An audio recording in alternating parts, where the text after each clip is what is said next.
আসসালামু আলাইকুম everyone, welcome back to my channel.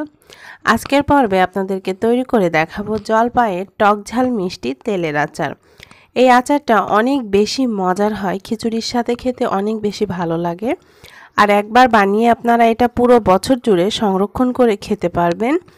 আশা করছি আজকের মজাদার এই আচারের রেসিপিটি আপনাদের ভালো লাগবে।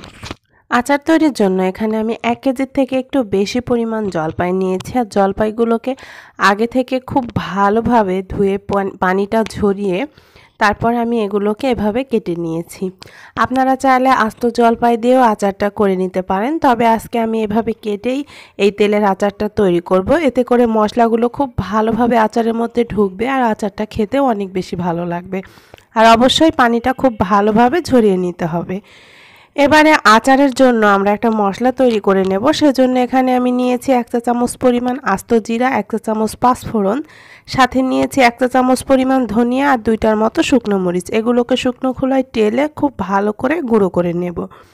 এই তো অফ ক্যামেরায় আমি এগুলোকে গুঁড়ো করে নিয়েছি। আর একেবারে মিহি করে গুঁড়ো করা যাবে না, একটু আধা ভাঙা করে মশলাটাকে গুঁড়ো করে নিতে হবে। এবারে আচারটা তৈরি করে নেব। সেজন্য চুলায় একটা প্যান বসিয়ে দিয়ে দিচ্ছি 2 কাপ পরিমাণ সরিষার তেল। যেহেতু এটা তেলের আচার, তাই তেলটা একটু বেশি পরিমাণেই দিতে হবে। আর অবশ্যই আচারটা সরিষার তেলে তৈরি করে নিতে হবে। তেলটা ভালোভাবে গরম হয়ে আসলে এখানে আমি ফোড়নের জন্য দিয়ে দিচ্ছি 6-7টার মতো শুকনো মরিচ আমি দুভাগ করে কেটে রেখেছি। নিয়েছি 1 চা চামচ পরিমাণ পাঁচফোড়ন, সাথে নিয়েছি 3টা দারুচিনি আর 3-4টার মতো ছোট এলাচ। এগুলোকে আমি এবারে গরম তেলের মধ্যে দিয়ে দিচ্ছি। তেলটা যখন গরম হয়ে আসবে তখন আমি এগুলো দিয়ে খুব ভালোভাবে একটু ভেজে নেব। সাথে আমি 2টো তেজপাতাও ছিঁড়ে দিয়ে দিলাম। এবারে শুকনো মরিচ আর পাঁচফোড়নটাকে একটু ভালোভাবে ভেজে নিচ্ছি। এটা যখন একটু ভাজা ভাজা হয়ে আসবে সে পর্যায়ে আমি এর মধ্যে দিয়ে দেব 1/2 কাপ পরিমাণ রসুন। রসুনগুলোকে আমি একটু মোটা করে কেটে নিয়েছি। রসুনগুলো দিয়েও আমি একটু ভেজে নেব, তবে রসুনটাকে খুব বেশি কড়া করে ভাজা যাবে না, হালকা করে ভেজে নিতে হবে। রসুনটা যখন একটু হালকা ভাজা হয়ে আসবে সে পর্যায়ে আমি বাকি মশলাগুলো দিয়ে দেব। এখানে আমি নিয়েছি 2 টেবিল চামচ পরিমাণ সরিষা বাটা, সাথে নিয়েছি 1 চা চামচ আদা বাটা, 1 চা চামচ রসুন বাটা। আপনারা এখানে কালো অথবা হলুদ যে কোনো সরিষাই এখানে ব্যবহার করতে পারেন। সরিষা বাটাটা দিয়ে দিচ্ছি, সব মশলাগুলোই দিয়ে দিচ্ছি। এবারে ঝালের জন্য দিচ্ছি 1 চা চামচ পরিমাণ মরিচের গুঁড়া। ঝালটা যে যেমন খাবেন সে অনুযায়ী বাড়িয়ে বা কমিয়ে দিতে পারেন। দিয়ে দিচ্ছি 1 চা চামচ পরিমাণ ধনিয়া গুঁড়া, সাথে দিয়ে দিচ্ছি 1 চা চামচ পরিমাণ জিরার গুঁড়া, দিয়ে দিচ্ছি 1 চা চামচ পরিমাণ হলুদের গুঁড়া, স্বাদমতো কিছুটা লবণ দিয়ে দিচ্ছি। এবারে মশলাটাকে খুব ভালোভাবে কিছুক্ষণ ভেজে নিতে হবে। যতক্ষণ না পর্যন্ত মশলার মধ্যে যে পানিটা আছে সেটা শুকিয়ে যায় সে পর্যন্ত মশলাটাকে আমি খুব ভালোভাবে ভেজে নিচ্ছি। মশলাটা ভাজা হয়ে আসলে আমি আগে থেকে কেটে রাখা জলপাইগুলো এবারে এই তেলের মধ্যে দিয়ে দিচ্ছি। মশলার মধ্যে জলপাইগুলো দিয়ে খুব ভালোভাবে নাড়াচাড়া করে এটাকে আমি 5-6 মিনিটের মতো একটু কষিয়ে নেব। আর অবশ্যই এ পর্যায়ে চুলার আঁচটা মিডিয়ামে রেখে আচারটা তৈরি করে নিতে হবে। 5-6 মিনিটের মতো আমি এটাকে খুব ভালোভাবে কষিয়ে নিয়েছি। এবারে এখানে আমি মিষ্টির জন্য প্রায় 1 কাপের থেকে একটু বেশি পরিমাণ চিনি দিয়ে দিচ্ছি। আপনারা যে যেমন মিষ্টি খেতে চান চিনিটা সে অনুযায়ী বাড়িয়ে বা কমিয়ে দিতে পারেন। এবারে এর মধ্যে দিয়ে দিচ্ছি প্রায় 3 টেবিল চামচ পরিমাণ হোয়াইট ভিনেগার। চেষ্টা করবেন আচারের মধ্যে ভিনেগারটা দেওয়ার জন্য, তাহলে আচারটা অনেক দিন পর্যন্ত ভালো থাকবে। ভিনেগারটা এখানে প্রিজারভেটিভ হিসেবে কাজ করবে। খুব ভালোভাবে নেড়েচেড়ে মিশিয়ে নিচ্ছি। কিছুক্ষণ পর দেখা যাবে চিনিটা গলে পানি বের হয়ে গিয়েছে। এ পর্যায়ে খুব ভালোভাবে নেড়েচেড়ে ঢাকনা দিয়ে ঢেকে চুলার আঁচটা মিডিয়ামে রেখে এটাকে আমি 5 থেকে 6 মিনিটের জন্য রান্না করে নেব। এর থেকে বেশি সময় রান্না করা যাবে না, তাহলে জলপাইগুলো একেবারে গলে যাবে।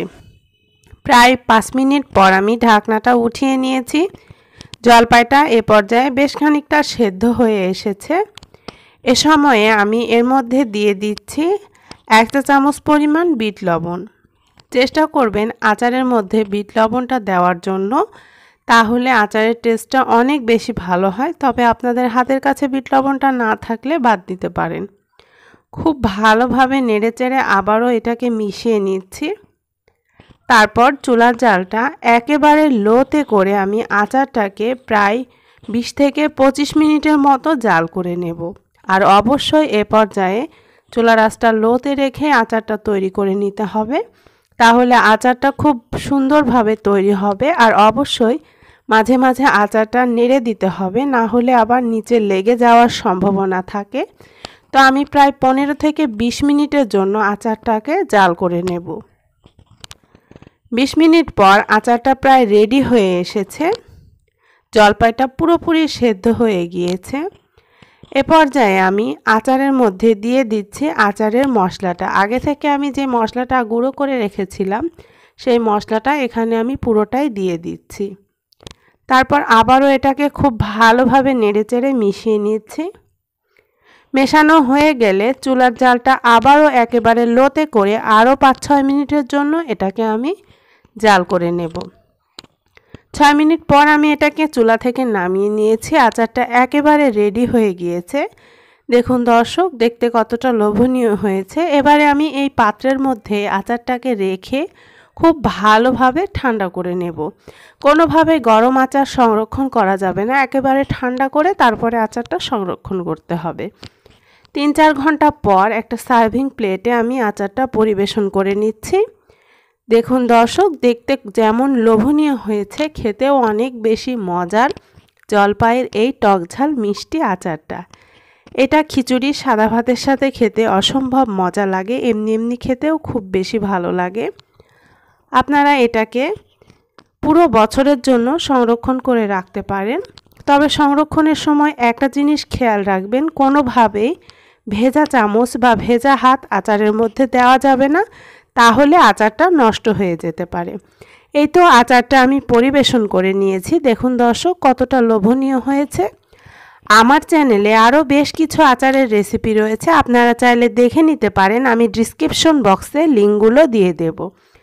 এই তো আমি আচারটা একটা বয়মে ভরে নিয়েছি। আর চেষ্টা করবেন অবশ্যই আচারগুলো যেন তেলের নিচে থাকে, তাহলে এই আচারটা অনেক দিন পর্যন্ত ভালো থাকবে, যেহেতু এটা তেলের আচার। আর যদি আপনাদের রোদের ব্যবস্থা থাকে তাহলে চেষ্টা করবেন এটাকে মাঝে মধ্যে একটু রোদে দিতে, তাহলে এটা আপনারা পুরো বছর জুড়ে সংরক্ষণ করে খেতে পারবেন। আশা করছি আজকের মজাদার এই টক ঝাল মিষ্টি জলপাইয়ের আচারের রেসিপিটি আপনাদের ভালো লেগেছে। ভালো লাগলে লাইক, কমেন্ট এবং শেয়ার দিতে ভুলবেন না। সবাই ভালো থাকবেন, সুস্থ থাকবেন। সবাইকে আল্লাহ হাফেজ।